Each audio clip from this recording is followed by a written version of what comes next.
በጣም ገርሞኛል። እውነት በጣም ገርሞኛል። አብርሃምን ኢፋ ምንድን ነው ያለው? አብርሽ ለሄርሜላ መጀመሪያ ምንድን ነው ሁላችሁ ተገንዘባችኋል።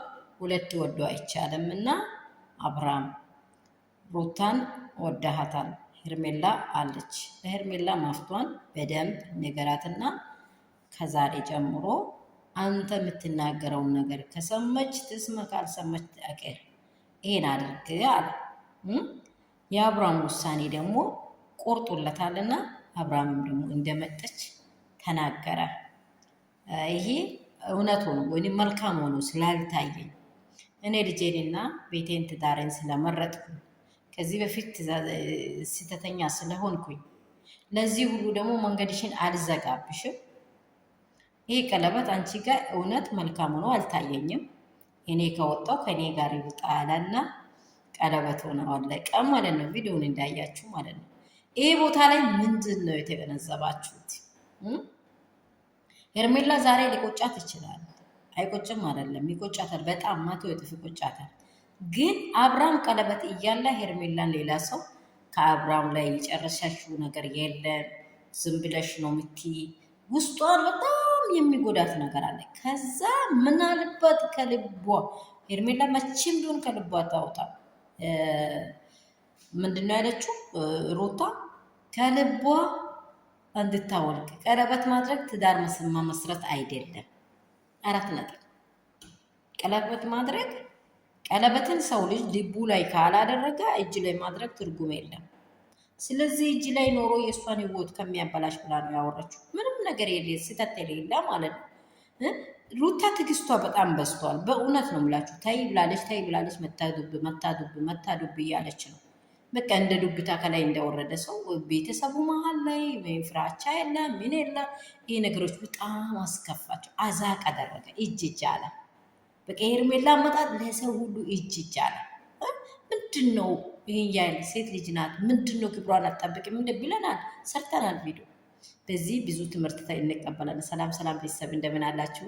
በድጋሚ ሰላም አደራችሁ። ሁሉ ሰላም፣ ሁሉ መልካም ነው። ትናንትና በሆነው ኬዝ ላይ በጣም ሁላችንም ሊያሳዝነን ሊያስከፋን ይችላል። ግን ይህ ለሄርሜላ መንገዷ ነው። መንገዷን እንድታይ ህይወቷን እንድታይ ማን እንደሚወዳት ማን እንደሚያፈቅራት ራሷን ለይታ እንድታወቅ ነው ያወለቀው እንጂ ይሄ ክፋት አይደለም። አብርሽ ላይ እሷ በጣም ክፋት ኖሮባት ሳይሆን ከእንግዲህ ወዲህ እንዲያደረገኝ ሰው ከእንግዲህ ወደ ህይወቴ ቢመጣ ስቀበላለሁ ወይ የምልህ አድቫንቴጅ በሷ ውስጥ መፈጠር አለበት። እዛ ይበለጣ ምንድን ነው ያለችው? ተንበርክኮ ነው ያደረገው። አቤል አሽቃባጩ ተንበርክኮ ያደረገው በቀለበት ነው ያለ እና አሁን ቆሞ ያወልቃላ። ወይኔ አባቴ ኢየሱስ! ለዚህ ለሚያልፍ ቀን በጣም ብዙ ነገር ሄርሜላ ተናግራለች፣ ብዙ ነገር አውርታለች። እኔ ቆመች ሲሸና ማየት ይፈልጋል። በናዝሬት በኢየሱስ በጣም የሚከብድ ነው፣ በጣም የሚከብድ። እኔ እንጃ ልጅቷ እንዳትጎዳ እግዚአብሔር አቅም የሆነላት ነው። ሌላ ነገር ምንም የለም። ይሄ ነገር አብቅቶ ጨርሶ ቁርጦለት ያላት ነገር ነው ብለን 100% እንድናምን እኛ በእግዚአብሔር ማመን አለብን። ሩታም ደግሞ ትዕግስት ይኑርሽ። ከዚህ የበለጠ መከራ ይመጣል። እኔ እየታየ የበለጠ መከራ ይህን ሁሉ መጋፈጥ አለበት። አብርሃምም ደግሞ ቃሉን እንዳይቀይር እግዚአብሔር ይጠብቀው። አንደበቱን እግዚአብሔር ይጠብቀው። በተናገረው ጸንቶ እንዲኖር ይሄ ነው የምለው። እኔ ለማንም ቢሆን የሚያዳላው ጉዳይ የለኝም።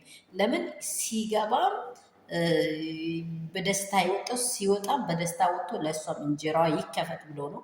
እሷ ስህተተኛ ብትሆንም እሱ ስህተተኛ ቢሆንም እግዚአብሔር ይቅር ባይ መሀል ላይ ስላለ ይቅርታቸውን ተቀብሎ ለዛችም እንጀራዋን ሰጥቶ ከሱ ህይወት ልክ ቀለብቶ እንደወለቀ ውድቅ ብላ ቻንሷን ህይወቷን ወዴት ማሄድ እንዳለባት መምራት አለባት። ከጎኗ ያላችሁ ሰዎች ሆይ ሆይ አትበሉ። የሰው ህይወት ሲጠፋ ዝም አትበሉ። መልካም መንገድ የሚሯት ይሄ አያዋጣሽም በሏት። የምትሰሩ ኦዲየንሶችን በትክክለኛ መንገድ አውሯት። ይሄ ሰው ትዳር ነው። ትዳርን መፍታት እግዚአብሔር አይወድም። ሰላም ሰላም ቤተሰብ እንደምን አደራችሁ? ሁሉ ሰላም፣ ሁሉ መልካም ነው። በድጋሚ እኔ ጋር ሁሉ ሰላም ነው። ቪዲዮ የሚደርሳችሁ ላይክ እና ሼር ሰብስክራይብ እንዳይረሳ የኔ ውድና ቅመሞች ከሀገር ውስጥ ከሀገር ውጭ ያላችሁ የአባቴ ብሩካን እግዚአብሔር በደሙ ሸፍናችሁ ያላችሁበት ስፍራ እግዚአብሔር የጠብቃችሁ ዘለዓለም የተስፋ ቃሉን የወደደን ጌታ ያላችሁበት ስፍራ በምታምኑት ሃይማኖት ይጠብቃችሁ። በምታምኑት ሃይማኖት እግዚአብሔር ይጠብቃችሁ ከክፉ ነገር ራሳችሁን እንጀራ እንድታገኙ እንድናገኝ ለሁላችን ይርዳን ነው ብለው። ሰላማችሁ ብዝት ይበል። ላይክና ሼር ሰብስክራይብ እንዳይረሳ። እንግዲህ አብርሃም ወስኖ ቆርጦ አስቦ አልሞ መጥቷል። በቃ ኤፋም ትክክለኛ ወሬ ነው ያወራው። በጣም ምርጥ ወንድም፣ እኔ ጌታ ምርጥ ወንድም በዓለም ላይ እንደዚህ ለሰው የሚቆረቆር ወንድም አላየው። ምርጥ ወንድም በቃ ሁለት ወዶ አይቻል። በአንዱ ጸንታል፣ በአንዱ ቁም። በቃ ይህ 4 ነጥብ ነው። ምንም የምጠሉ ሰዎች በዚህ ውስጥ አላችሁ፣ ግን እሱ ትክክለኛ ወንድም ነው። በእውነት ኤፋ በእውነት ነው ምን ሌሎች በጣም በሱ ዙሪያ ላይ ሆናችሁ ይህ ወንድሞች ይህን እንዳታዩ የጋረዳችሁ ሽፋን በእውነት ይውደቅ። ትክክለኛ መንገድ ትክክለኛ ትዳሩ ነው። ከወለደ ትዳሬ ነው ካለ መኖር አለበት የሰው ልጅ። ሌላ ወለም ዘለም የለም። በቃ እግዚአብሔር ስጋውን ተቆጣጥሮ ይስጠው። ስጋ ካልተቆጣጠረ በሬ ነው፣ በቃ ፈረስ ነው፣ የትም ቦታ ነው የሚወድቀው። ስጋውን ተቆጣጥሮ እግዚአብሔር ያኑረው በትዳሩ ላይ በጣም ጸንቶ እንዲቆም ልቡም አሸናፊ አድርጎ ልክ ምውር በሆነችው በንግስቷ በሩትዬ ልብ እንደጸና ይሁን።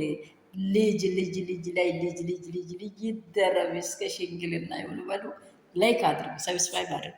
ወዳችኋለሁ።